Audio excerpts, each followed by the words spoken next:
சட்டமன்ற தேர்தல் முன்னேற்பாடுகள் தொடர்பாக இந்திய தேர்தல் ஆணைய குழு சென்னையில் ஆலோசனை. அங்கீகரிக்கப்பட்ட தேசிய மற்றும் மாநில கட்சி பிரதிநிதிகளிடம் தலைமை தேர்தல் ஆணையரின் குழு கருத்து கேட்பு. அரசியல் கட்சிகளின் பிரச்சாரத்திற்கு பாகுபாடு காண்பிக்க கூடாது என தேர்தல் ஆணையத்திடம் அதிமுக வலியுறுத்தல். சட்டமன்ற தேர்தல் நியாயமாகவும் நேர்மையாகவும் நடைபெற வேண்டும் என முன்னாள் அமைச்சர் ஜெயக்குமார் பேட்டி. அதே போல் இப்போ ஒரு கேண்டிடேட் ஆன்லைன் கேம்பெயின் பர்மிஷன் கேட்டார்னா ஒரு ஆளுங்கட்சினா உடனே என்ன சொல்கிறது, முன்னுரிமை கொடுத்துருது. எதிர்கட்சினா முன்னுரிமை கொடுக்குறது கிடையாது. அந்த மாதிரி கேண்டிடேட்ஸ்க்கு ஒரு சார்பு தன்மையோடு நீங்கள் பார்க்கக்கூடாது.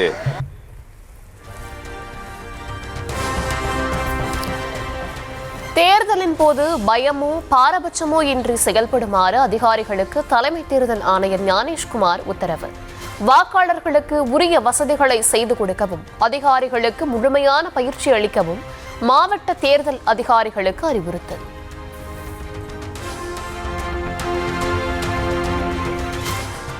திமுக மேற்கு மண்டல பாக முகவர்கள் மாநாடு கோவையில் இன்று நடக்கிறது. முதலமைச்சர் மு.க. ஸ்டாலின் பங்கேற்று நிர்வாகிகள் இடையே சிறப்புரை ஆற்றுகிறார்.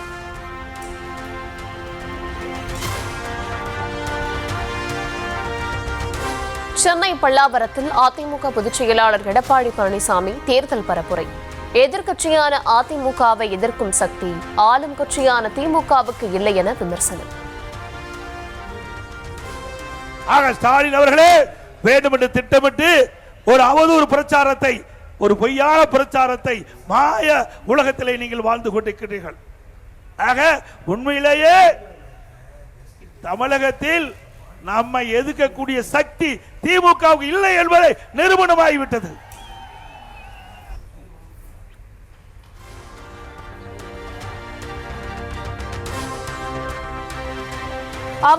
அவசரமாக திட்டங்களை அறிவித்து மக்களை ஏமாற்றும் தந்திர மாடல் என திராவிட மாடல் ஆட்சி மீது இபிஎஸ் விமர்சனம். அவசர கோலத்தில் விடப்பட்ட டெண்டர்கள் அனைத்தும் ரத்து செய்யப்படும் என உறுதி. பல திட்டத்தை அறிவிக்கிறார், அந்த திட்டத்துக்கு அடிக்கல் நாட்டுறார். எங்கே அதுக்கு பணம் ஒதுக்குனீங்க? நீ அந்த திட்டத்தை எப்படி நிறைவேற்றுவீங்க? இதை மக்களை ஏமாற்றுகின்ற ஒரு தந்திர மாடல். திரு ஸ்டாலின் அவர்களே, அவசரமாக நீங்கள் ஒப்பந்தம் விடப்பட்டு அந்த ஒப்பந்தத்தின் அடிப்படையிலே பல அவசர கோலத்திலே பல திட்டத்துக்கு அடிக்கல் நாட்டுறீங்க. அண்ணா திமுக ஆட்சிக்கவுடன் இந்த அவசர கோலத்திலே விடப்பட்ட டெண்டர் அத்தனையும் ரத்து செய்யப்படும்.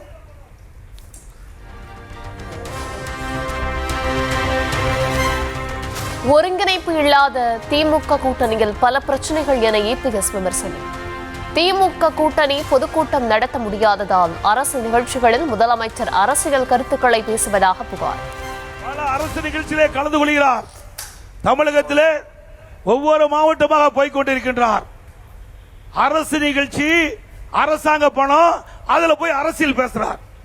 இது கண்டிக்கத்தக்கது. உங்களுக்கு அரசியல் பேச வேண்டும் என்று நீங்கள் எண்ணினால் நீங்க திமுக பொதுக்கூட்டத்தை போட்டு அரசியல் பேசுங்க. அரசாங்க பணத்தில் அரசு நிகழ்ச்சியில இன்னைக்கு அரசியல் பேசுவது கண்டிக்கத்தக்கது, மரபல்ல. ஆக இதை அவரால் பொதுக்கூட்டம் நடத்த முடியல. திமுக கூட்டணியில பல பிரச்சனை, ஒருங்கிணைப்பு இல்ல. அதனால அரசாங்கம் நடத்துகின்ற அரசு நிகழ்ச்சியில அரசியல் அந்த கருத்திலை தெரிவித்துக் கொண்டிருக்கின்ற முதலமைச்சர், இன்றைய முதலமைச்சர். நாங்க அப்படி அல்ல.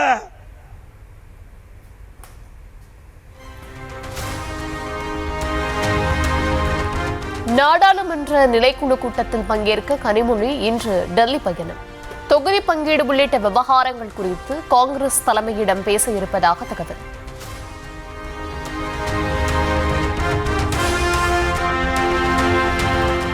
தேர்தலில் வெற்றி பெற்று பாஜகவிலிருந்தும் அமைச்சர்கள் வருவார்கள் என நயினார் நாகேந்திரன் பேச்சு. தனித்து ஆட்சி அமைப்போம் என அதிமுக கூறி வரும் நிலையில் சலசலப்பு. இங்கிருந்து ஒரு 20-30 சட்டமன்ற உறுப்பினர்கள் செல்வார்கள் நினைக்கிறேன். பின்னால் ஒரு பெரிய ஒரு ஆசீர்வாதம் வாங்கிட்டார் அண்ணா விபி துரைசாமி. அமைச்சர்களாக கூட வருவார்கள். எனவே நினைத்தால் நிச்சயமாக நடக்கும். பின்னால் ஒரு பெரிய ஒரு ஆசீர்வாதம் வாங்கிட்டார் அண்ணா விபி துரைசாமி. அமைச்சர்களாக கூட வருவார்கள். இறைவன் நினைத்தால் நிச்சயமாக நடக்கும். தனியார் பால் விலை லிட்டருக்கு 10 ரூபாய் வரை உயர்த்தப்பட்டிருப்பதாகவும் இதை அரசு தடுக்கவில்லை எனவும் பாமக தலைவர் அன்புமணி கண்டனம். கடந்த 4.5 ஆண்டுகளில் மட்டும் பால் விலை 55% அளவுக்கு உயர்த்தப்பட்டுள்ளதாகவும் இதற்கு நியாயமான காரணம் இல்லை எனவும் குற்றச்சாட்டு. உயர்நீதிமன்றத்தால் பணித்தடை விதிக்கப்பட்ட ஈசிஆர் மேம்பால திட்டத்திற்கு அடிக்கல் நாட்டுவதா? ஊழலும் மோசடியும் தான் திமுகவின் இரு கண்கள் என அன்புமணி குற்றச்சாட்டு. தொகுதி பங்கீடு குறித்து வரும் 2ஆம் தேதி பேச்சுவார்த்தைக்கு வருமாறு விசிகாவிற்கு திமுக அழைப்பு. விடுதலை சிறுத்தைகள் கட்சி தலைவர் திருமாவளவன் பேட்டி.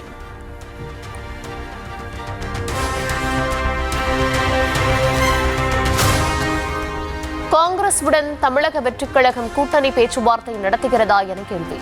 நல்லதே நடக்கும் என தாவேக்கு நிர்வாக குழு தலைமை ஒருங்கிணைப்பாளர் செங்கோட்டையன் பதில். கவலை இல்லை சார். காங்கிரஸ் கட்சியோட கூட்டணி தாவேக்கு என்ன பேசிட்டு இருக்காங்க, அதனோட நிலைமை எப்படி சார்? நல்லதே நடக்கும். வாழ்நாள் போராளி தோழர் நல்லக்கண்ணு ஆசைப்படி மருத்துவ ஆய்வுக்கு உடல் ஒப்படைப்பு. சென்னை மருத்துவக் கல்லூரி மருத்துவமனைக்கு கொடை.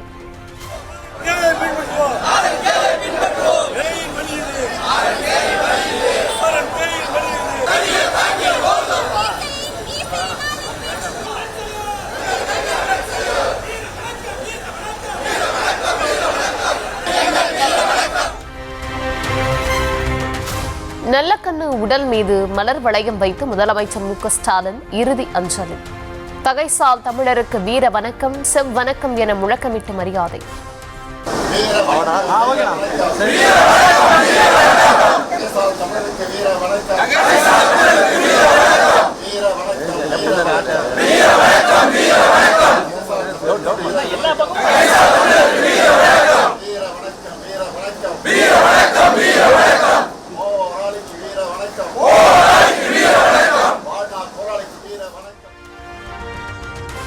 பரபரப்பான அரசியல் சூழலில் சென்னை வந்தார் அமலாக்கத்துறையின் தலைமை இயக்குநர் ராகுல் நவீன். நிலுவையில் உள்ள வழக்குகளின் விசாரணைகளை மறு ஆய்வு செய்ய திட்டம். சட்டப்பேரவை தேர்தல் நெருங்கும் நிலையில் அமலாக்கத்துறையின் தலைமை இயக்குநர் சென்னை வந்ததால் பரபரப்பு. அமலாக்கத்துறை சார்ந்த வழக்குகளில் குற்றப்பத்திரிகை மற்றும் நீதி விசாரணையை விரைவுபடுத்த திட்டம். நியூஸ் தமிழ் தேர்தல் பயணத்தின் 3வது நாள் நிகழ்ச்சி. இந்த சமுதாயத்துல கண்டிப்பா கிடைக்கிறதே இல்லை. ஊழல் லஞ்சம் இதெல்லாம் கொடுத்து தான் நம்ம ஒரு வேலை வாய்ப்பு வாங்குற மாதிரி இருக்கு. படிச்சா கூட அந்த படிச்ச தகுதிக்கு ஏற்ற மாதிரி வேலை வாய்ப்பு கிடைக்கிறதே இல்லை. இப்ப இலவசமா லேப்டாப் கொடுத்தாங்க, மாசம் மாசம் காசு கொடுக்குறாங்க, எல்லாமே அண்ணா சொல்றாரு எல்லாமே கொடுத்தாங்க. ஆனா இப்போ சென்னையில ஒரு அக்காக்கு ஹராஸ்மெண்ட் ஆச்சுல்ல, சூசைட் பண்ணிக்கிட்டாங்களா, அங்கேயும் பாதுகாப்பு தரல. இது இன்னொரு கொஸ்டின். திமுக 5 வருஷமா செய்யலன்றாங்களே, கட்சி ஆரம்பிச்ச 2 வருஷத்துல மீதி எப்படி 5 ஆண்டுல விஜய் செய்வன் எந்த நம்பிக்கையில சார் ஓட்டு போடுறது? அந்த மாதிரி சினிமாலகர் எல்லாரும் இறங்கினாலே வாய்ப்பு கொடுக்குன்னா அப்ப அரசியல்ன்றது எதுக்கு? அவங்களோட இன்ட்ரெஸ்ட்க்கு ஏத்த மாதிரி. அதாவது நீங்க எங்க மேல ஹிந்தி தான் நீங்க படிக்கணும்னு திணிக்க கூடாது. அதை நீங்க திணிக்காம நாங்க என்ன படிக்கணும்ன்றத நாங்களா விருப்பப்பட்டு எடுக்கணும். என்னோட ஓட்டு யாருக்காக இருக்கும்னா, முதல் பெண்களுக்கு உரிமை, பாலியல் வன்கொடுமை ஒழிக்கணும். அதுக்கப்புறம் நிறைய மக்களுக்கு வேலை வாய்ப்பு கொடுக்கணும். அதோட எஜுகேஷன்ல யாருக்கு முன்னுரிமை கொடுக்குறாங்களோ என்னோட ஓட்டு அவங்களுக்காக இருக்கும். புதுசா வந்தா பெண்களுக்கு பாதுகாப்பு இருப்புமா? புதுசா வந்தா இவர் பண்ணுவாரா? ஆற்காடு டிஎல்ஆர் கல்லூரியில் மாணவர்களுடன் கலந்துரையாடல். அதுக்கு இரங்கல் தெரிவிச்சாரா? அது வீட்டுல நேத்தி வந்தார்ல, நேத்தி இறுதி அஞ்சலி மரதா செலுத்திட்டு போனார்ல, பாத்தீங்களா?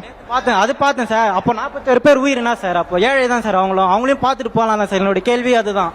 75 வருஷமா இந்த திமுகவே இப்பதான் சார் ஆட்சி அமைக்கும்.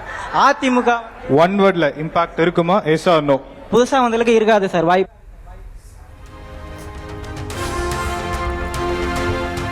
நியூஸ் தமிழ் தேர்தல் பயணத்தின் சுவாரஸ்ய தருணங்கள். விஜய் பாத்தீங்கன்னா இப்போ இளைஞர்கள் மூலமாக ஒரு இம்பாக்ட் கொடுக்கலாம். பட் தவிர மக்கள் மூலமா எந்த இம்பாக்டும் கொடுக்க முடியாது அவரால். ஒவ்வொரு ஊர்லயும் ஒவ்வொரு இடத்துலயும் ஆழ்துளை கிணறு இருக்கு. ஆனா ஆழ்துளை கிணத்துல ஒவ்வொரு குழந்தை விழுந்து இறந்து போறாங்க. அதுக்கான நடவடிக்கை எடுங்க. பெண்களோட பாதுகாப்பு நீங்க குடுக்குறீங்க, இல்லன்னு சொல்ல. திமுக 5 வருஷமா செய்யலன்றாங்களே, கட்சி ஆரம்பிச்ச 2 வருஷத்துல மீதி எப்படி 5 ஆண்டுல விஜய் செய்வன் எந்த நம்பிக்கையில சார் ஓட்டு போடுறது? அந்த மாதிரி சினிமாலகர் எல்லாரும் இறங்கினாலே வாய்ப்பு கொடுக்குதுன்னா அப்ப அரசியல்ன்றது எதுக்கு? அது 41 பேர் செத்தாங்க மேம். அதை வந்து அவர் பார்த்துட்டு போன இல்லை. அரசியல் கேள்விகளுக்கு அசத்தலாக பதில் கூறிய மாணவர்கள். தேர்தல் பயணத்தில் மக்கள் பிரதிநிதிகளை மேடையேற்றிய நியூஸ் தமிழ். ஆற்றுல தண்ணி வந்துருச்சுன்னா பைப் அடிச்சுட்டு போயிடும். எனக்கு கீழே தான் பைப் இருக்கும், பைப் அடிச்சுட்டு போயிடும். பைப் அடிச்சுட்டு போயிடுச்சுன்னா தண்ணி போகிற வரைக்கும் ரொம்ப சிரமப்படுவாங்க. ஆனால் இன்றைக்கி பார்த்தீங்கன்னா தனியாக அதுக்கு ஒரு பிரிட்ஜ் போட்டு பைப்புக்கே போட்டு நகராட்சியில் குடிநீர் பணி அபிவிருத்திக்கு 5 லட்சம் ரூபா டேங்க் ஒன்று, 3 லட்சம் டேங்க் ஒன்று, 4 லட்சம் டேங்க் ஒன்று, நகரம் முழுவதும் தண்ணீர் வந்து தினசரி கொடுக்கக்கூடிய ஒரு சூழ்நிலையை ஏற்படுத்தி கொடுத்திருக்கார் எங்களுடைய முதலமைச்சர். திமுக, அதிமுக மற்றும் நாம் தமிழர் நிர்வாகிகள் மாறி மாறி காரசார விவாதம். போட்டேன் என்று சொல்கிறாரே, அதற்கு முதலாக 2 கோடியே 10 லட்சம் ஒதுக்கி திட்ட மதிப்பீடு ஏற்பாடு செய்து கொடுத்தவர் ஐயா எடப்பாடியார். ரோடு போட்டதை பத்தி பேசினாங்களே ஒழிய மக்களுக்கு சோறு போட்ட திட்டம் ஏதாவது பேசினாங்களா? நாம் தமிழர் கட்சி கடந்த 5 ஆண்டு காலத்துல கொடுத்த திங்கள் மனுவின் எண்ணிக்கை மட்டுமே 280 மனு. இந்த 280 மனுல 10 மனுக்கு தான் நடவடிக்கை எடுத்திருக்காங்க.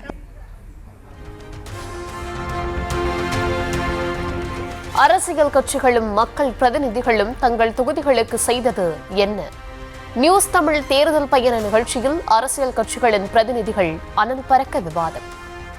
19.34 கோடி மதிப்பீட்டில் தற்போதுள்ள அபாயகரமான கழிவுகளை மூடுதல், புதிய இருப்பு குவியலை மூடுதல், வடிகால் அமைத்தல், சேகரிப்பு குளம் அமைத்தல் மற்றும் புதிய சுற்றுச்சுவர் கட்டுதல் ஆகிய இடைக்கால சீரமைப்பு பணிகள் மேற்கொள்ளப்பட்டு தேர்வு செய்யப்பட்டு அதுக்குண்டான வேலைகள் இப்போது நடைபெற்று கொண்டிருக்கிறது. வாலாஜாவிலே ஒரு பொது மருத்துவமனை இருக்கிறது. இந்த வாலாஜா மருத்துவமனை காவேரி பாக்கம் காஞ்சிபுரத்துக்கு அப்பால் இருந்து இந்த பக்கம் வேலூர் வரை எங்கு ஆக்சிடென்ட் நடந்தாலும் அந்த வாலாஜாக்கு தான் செல்ல வேண்டும் ஐயா. அங்கு எம்ஆர்ஐ ஸ்கேன் கிடையாது. அங்கு சுமார் 150 டாக்டர்கள் பணிபுரிய வேண்டும். 16 டாக்டர்கள் இன்று நான் சென்றேன். 16 டாக்டர்கள் தான் பணி செய்கிறார்கள், 2 ஷிப்ட். குரோமியம் கழிவு, இந்த குரோமியம் கழிவை முறையாக இங்கின்று அகற்றணும் அப்படின்னு நாம் தமிழர் கட்சி பல முறை மனு கொடுத்திருக்கிறோம், போராடி இருக்கிறோம், தொடர்ந்து சட்ட போராட்டம் நடத்திட்டு இருக்கிறோம். ஆனா ஒரு விடிவும் இல்லை. ஏர்செல் மேக்சிஸ் முறைகேடு வழக்கில் முன்னாள் மத்திய நிதியமைச்சர் ப. சிதம்பரத்திற்கு சிக்கல். வழக்கை தொடர்ந்து நடத்துவதற்கு பொருளாதார விவகாரங்களுக்கான மத்திய அமைச்சரவை குழு ஒப்புதல்.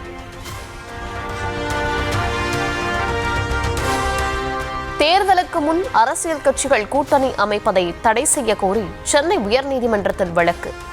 அறிவுறுத்தல்கள் பிறப்பிக்க தேர்தல் ஆணையத்துக்கு உத்தரவிட கோரிக்கை. கொடைக்கானல் தங்கும் விடுதியில் சினிமா துணை நடிகையின் தந்தையை கொன்று கொள்ளையடித்த வழக்கில் 10 பேர் கைது. தொழிலதிபருக்கு சொந்தமான குடியிருப்பு தொடர்பான ஆவணங்களை திருடிய ஹவாலா பண பரிமாற்றம் செய்யும் கும்பல் சிக்கியது.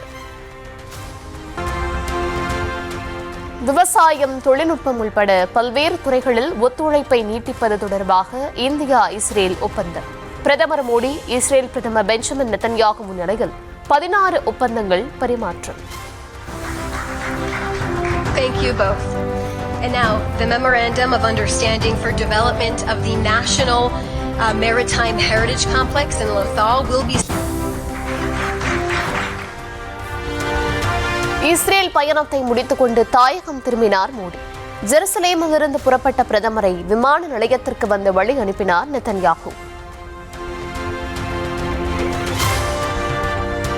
4 நாள் அரசுமுறை பயணமாக இன்று இந்தியா வருகிறார் கனடா பிரதமர் மார்க் கார்னி. மோடியுடன் நடைபெறும் பேச்சுவார்த்தையில் இருதரப்பு உறவு மேம்பாட்டுக்கான செயல் திட்டத்தை வகுக்க இருப்பதாக தகவல். தேர்தலின் போது கட்டுப்பாடு இன்றி அரசியல் கட்சிகள் பணத்தை செலவழிப்பதற்கு எதிரான வழக்கு. மத்திய அரசு மற்றும் இந்திய தேர்தல் ஆணையம் பதிலளிக்க உச்சநீதிமன்றம் நோட்டீஸ். அனில் அம்பானி வீடு மற்றும் ரிலையன்ஸ் கம்யூனிகேஷன்ஸ் தொடர்புடைய இடங்களில் சிபிஐ அதிகாரிகள் சோதனை. வங்கிக் கடன் பரிவர்த்தனைகள் தொடர்பாக முக்கிய ஆவணங்கள் கிடைத்திருப்பதாக மத்திய புலனாய்வு குழு அறிக்கை.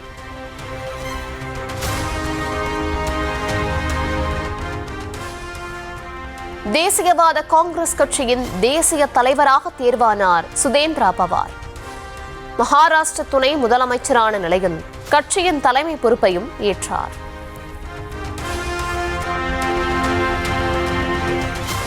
யுஜிசி விதிமுறைகளை அமல்படுத்த கோரி டெல்லியில் JNU மாணவர் சங்கத்தினர் நடத்திய போராட்டத்தில் வன்முறை. பேரணி செல்ல முயன்ற மாணவர்களை தடுத்த போலீசாருக்கு காயம்.